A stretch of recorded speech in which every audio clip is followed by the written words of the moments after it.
ಇನ್ನು ನವದೆಹಲಿಯಲ್ಲಿ ಮಾತನಾಡಿರುವಂತಹ ಸಿಎಂ ಸಿದ್ದರಾಮಯ್ಯ, ರಾಜ್ಯ ಸಂಸದರ ಸ್ಥಿತಿ ಕೋಲೆ ಬಸುವ ರೀತಿ ಆಗ್ಬಿಟ್ಟಿದೆ. ಪ್ರಧಾನಿ ಮೋದಿ ಹೇಳಿದ್ದಕ್ಕೆ ಇವರು ಬರೀ ತಲೆ ಅಲ್ಲಾಡಿಸ್ತಾರೆ ಅಂತ ಸಿಎಂ ಮಾತನಾಡಿದ್ದಾರೆ. ಬಿಜೆಪಿ ಸಂಸದರ ವಿರುದ್ಧ ಸಿಎಂ ಸಿದ್ದರಾಮಯ್ಯ ಕಿಡಿಕಾರಿದ್ದಾರೆ. ಪ್ರಧಾನಿ ಏನ್ ಹೇಳ್ತಾರೋ ಅದಕ್ಕೆ ಬರೀ ಇವರು ತಲೆ ಅಲ್ಲಾಡಿಸೋದೊಂದೇ ಇವ್ರದ್ದು ಕೆಲಸ. ನಮ್ಮ ಸಂಸದರಿಗೂ ಧರಣಿಗೆ ಬರುವಂತೆ ನಾನು ಆಹ್ವಾನಿಸಿದ್ದೆ, ಆದರೆ ಯಾರೂ ಬಂದಿಲ್ಲ. ಬಿಜೆಪಿಯಿಂದ ಒಬ್ಬ ಸಂಸದರು ಕೂಡ ಬಂದಿಲ್ಲ. ನಾವು ನಮಗೆ ಆಗಿರುವಂತಹ, ಕರ್ನಾಟಕಕ್ಕಾಗಿರುವಂತಹ ಅನ್ಯಾಯದ ಬಗ್ಗೆ ಕೇಳೋದಕ್ಕೆ ಬಂದಿದ್ವಿ, ಅವರೇ ಯಾರೂ ಬಂದಿಲ್ಲ ಅನ್ನುವಂಥ ಒಂದು ಮಾತುಗಳನ್ನು ಹೇಳಿದ್ದಾರೆ. ಬಿಜೆಪಿ ಅವರು ಬರಬೇಕಾಗಿತ್ತು, ಪಾಪ ಬಂದಿಲ್ಲ. ಅವರು ಬಂದಿದ್ರೆ ಗೊತ್ತಾಗ್ತಿತ್ತು ಅವ್ರಿಗೆ ಇವೆಲ್ಲ. ಇವ್ರು ಹೆಂಗೆ ಅಂತಂದ್ರೆ, ನಮ್ಮಲ್ಲಿ ಕೋಲೆ ಬಸವ ಅಂತ ಇದ್ದಾರೆ. ಕೋಲೆ ಬಸವ ಅಂತ ಗೊತ್ತಾ? ಈ ಭಿಕ್ಷಿಕರು ಬಸ್ ಒಂದು ಎತ್ತಿ ಹಿಡ್ಕೊಂಬಂತ ಬಸವನ ಹಿಡ್ಕೊಂಬರ್ತಾರೆ. ಅದು ತಲೆ ಕುಣಿಸುವಂದ್ರೆ ತಲೆ ಹಿಂಗ ಅನ್ಸುತ್ತೆ, ತಲೆ ಅಲ್ಲಾಡ್ಸೋದು ಹಿಂಗೆಲ್ಲ ಅನ್ಸುತ್ತೆ. ಹಂಗೆ ಇವರು ಬಿಜೆಪಿ ಎಂಪಿಗಳು ಹೆಂಗೆ ಅಂತಂದ್ರೆ, ನರೇಂದ್ರ ಮೋದಿ ಅವರು ಏನ್ ಹೇಳ್ತಾರೆ ಅದಕ್ಕೆ ತಲೆ ಕುಣಿಸೋದು, ಬೇಡ ಅಂತಂದ್ರೆ ತಲೆ ಅಲ್ಲಾಡ್ಸೋದು. ಇದು ಇವ್ರು ಮಾಡ್ತಾ ಇರೋದು. ಬಿಜೆಪಿ ಎಮ್ಎಲ್ಎಗಳು ಇವತ್ತು ಒಂದು ದಿನ ಇವತ್ತಿನವರಿಗೆ ಬಾಯಿ ಬಿಡ್ಲಿಲ್ವಲ್ರಿ ಮಿಸ್ಟರ್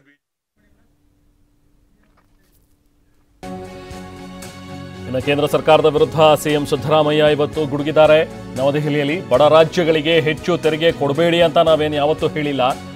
ಅಭಿವೃದ್ಧಿ ಆಗದೇ ಇರುವಂತಹ ರಾಜ್ಯಗಳಿಗೆ ಹೆಚ್ಚು ತೆರಿಗೆ ಕೊಟ್ರೆ ನಮ್ಮ ವಿರೋಧ ಕೂಡ ಇಲ್ಲ ಅದಕ್ಕೆ. ಆದರೆ ಚಿನ್ನದ ಮೊಟ್ಟೆ ಇಡುತ್ತೆ ಅಂತ ಹೇಳಿ ಆ ಕೋಳಿಯನ್ನೇ ಕುಯ್ಬಾರ್ದು ಅಂತ ಹೇಳಿ ಆಕ್ರೋಶ ವ್ಯಕ್ತಪಡಿಸಿದ್ದಾರೆ. ಜೊತೆಗೆ ಹೆಚ್ಚು ಹಾಲು ಕರೆಯುತ್ತೆ ಅಂತ ಹೇಳಿ ಕೆಚ್ಚಲನ್ನೇ ಕುಯ್ಬಾರ್ದು ಅನ್ನೋ ಮಾತುಗಳನ್ನು ಕೂಡ ಹೇಳ್ತಾ ಕೇಂದ್ರ ಬಿಜೆಪಿ ನಾಯಕರ ಕಾಲೆಳೆದಿದ್ದಾರೆ ಸಿಎಂ ಸಿದ್ದರಾಮಯ್ಯ. 15ನೇ ಹಣಕಾಸಿನಲ್ಲಿ 42ರಿಂದ 41% ಇಳಿಸಿದ್ರು. 42ರಿಂದ 41% ಇಳಿಸಿದ್ರು. ಮತ್ತೆ ಕರ್ನಾಟಕಕ್ಕೆ ಕೊಡಬೇಕಾಗಿದ್ದಂತ ತೆರಿಗೆ ಪಾಲನ್ನ 4.71ರಿಂದ 3.64ಕ್ಕೆ ಇಳಿಸಿದ್ರು. ಅದರ ಅರ್ಥ 1.07% ಕಡಿಮೆಯಾಯಿತು. 14ನೇ ಹಣಕಾಸಿನ ಆಯೋಗದವರೆಗೆ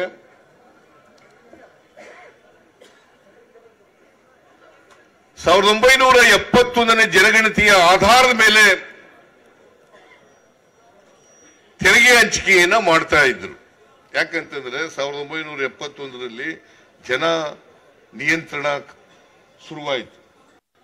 ನಾನು ಯಾರು ಕೂಡ ಬಡ ರಾಜ್ಯಗಳಿಗೆ ಹೆಚ್ಚು ತೆರಿಗೆ ಕೊಡಬೇಡಿ ಅಂತ ಹೇಳಕ್ ಹೋಗಲ್ಲ. ಯಾವುದು ಅಭಿವೃದ್ಧಿ ಆಗಿಲ್ಲ ರಾಜ್ಯಗಳಿಗೆ ಸ್ವಲ್ಪ ಹೆಚ್ಚು ತೆರಿಗೆ ಕೊಡ್ತಕ್ಕಂಥದ್ರ ಬಗ್ಗೆ ನಮ್ದೇನು ತಕರಾರಿಲ್ಲ, ಅದನ್ನ ವಿರೋಧ ಮಾಡಲ್ಲ. ಆದರೆ ಕೋಳಿ ಚಿನ್ನದ ಮೊಟ್ಟೆ ಇಡ್ತದೆ ಅಂತೇಳಿ ಕೋಳಿನೇ ಕುಯ್ದಾಕಬಾರದು ಅನ್ನೋದು ನಮ್ಮ ವಾದ. ಹಾಲು ಕರೀತದೆ ಅಂತ ಹೆಸರು, ಹಾಲು ಹೆಚ್ಚು ಕರೀತದೆ ಅಂತೇಳಿ ಹಸುನ್ ಕೆಚ್ಚಲೇ ಕುಯ್ಬೇಡಿ ಅಂತಕ್ಕಂಥದ್ದು ನಮ್ಮ ವಾದ.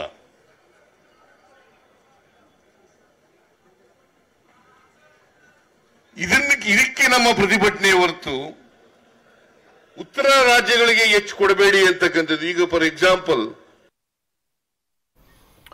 ಇನ್ನು ವಿಶೇಷ ಅನುದಾನದ ವಿಚಾರವಾಗಿ ಸಿಎಂ ಸಿದ್ದರಾಮಯ್ಯ ಕಿಡಿಕಾರಿದ್ದಾರೆ. ಕೇಂದ್ರಕ್ಕೆ ಪತ್ರ ಬರೆಯುವಂತೆ ಬಿಎಸ್ವೈಗೆ ಸಾಕಷ್ಟು ಹೇಳಿದೆ, ಹೋಗಿ ಕೇಳಿ ಯಡಿಯೂರಪ್ಪ ಅವರೇ ಅಂತಾನೂ ನಾನು ಹೇಳಿದ್ದೆ ಅಂತ ಸಿಎಂ ಹೇಳಿದ್ರು. ಜೊತೆಗೆ ನಿರ್ಮಲಾ ಸೀತಾರಾಮನ್ ಮೋದಿ ಬಳಿ ಕುಳಿತುಕೊಳ್ಳಿ ಅಂತ ಹೇಳಿದ್ದೆ, ವಿಶೇಷ ಗ್ರಾಂಟ್ ಸಣ್ಣ ಮೊತ್ತದ ಹಣ ಅಲ್ಲ ಅಂತ ಸಿಎಂ ಗರಂ ಆಗಿ ಪ್ರತಿಕ್ರಿಯೆ ನೀಡಿದ್ದಾರೆ. ನಾನು ಅನೇಕ ಸಾರಿ ಅಸೆಂಬ್ಲಿನಲ್ಲಿ ಕಂಠ ಶೋಷಣೆ ಮಾಡ್ಕೊಂಡೆ. ಕೇಳ್ರಿ ಹೋಗಿ ಮಿಸ್ಟರ್ ಯಡಿಯೂರಪ್ಪ, ಕೇಳ್ರಿ ಹೋಗಿ ಮಿಸ್ಟರ್ ಯಡಿಯೂರಪ್ಪ, ಪತ್ರ ಬರೀರಿ, ನಿರ್ಮಲಾ ಸೀತಾರಾಮನ್ ಹತ್ರ ಕೂತ್ಕೊಳ್ರಿ, ನರೇಂದ್ರ ಮೋದಿ ಅವರ ಹತ್ರ ಕೂತ್ಕೊಳ್ರಿ, ಹೋಗಿ ಎಂಪಿಗಳೆಲ್ಲ ಹೋಗಿ ಕೂತ್ಕೊಳ್ರಿ. 5,495 ಕೋಟಿ is not A small amount. It's not A small amount. ಅವರಿಗೆ ಮನವರಿಕೆಯಾಗಿ ಕೊಟ್ಟಿದ್ದಂಥದ್ದು ವಿಶೇಷ ಗ್ರಾಂಟ್ಸ್ ಅನ್ನ. ಉತ್ತರ ಪ್ರದೇಶಕ್ಕೆ ತೆರಿಗೆ ಪಾಲು ಸುಮಾರು 2,80,000 ಕೋಟಿ ಸಿಗುತ್ತೆ.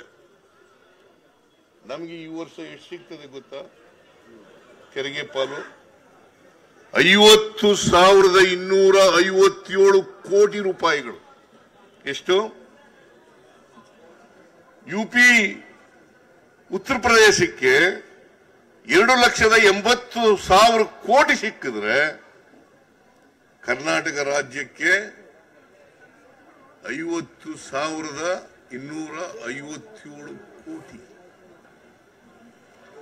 ಆದರೆ ಕರ್ನಾಟಕ ಇಡೀ ದೇಶದಲ್ಲಿ ತೆರಿಗೆ ಹೆಚ್ಚು ಮಾಡತಕ್ಕಂಥ ರಾಜ್ಯಗಳಲ್ಲಿ 2ನೇ ರಾಜ್ಯ. GST ಕಲೆಕ್ಷನ್ ಇರಬಹುದು, ಇನ್ಕಮ್ ಟ್ಯಾಕ್ಸ್ ಇರಬಹುದು, ಕಾರ್ಪೊರೇಟ್ ಟ್ಯಾಕ್ಸ್ ಇರಬಹುದು, ಕಸ್ಟಮ್ಸ್ ಡ್ಯೂಟಿ ಇರಬಹುದು, ಸೆಸ್ ಸರ್ಚಾರ್ಜ್ ಇರಬಹುದು. ಇವೆಲ್ಲವುಗಳಲ್ಲಿ ಕೂಡ we are number 2. Karnataka is number 2 as far as the tax collection is concerned. Maharashtra number 1. Maharashtra state is number 1. Karnataka number 2.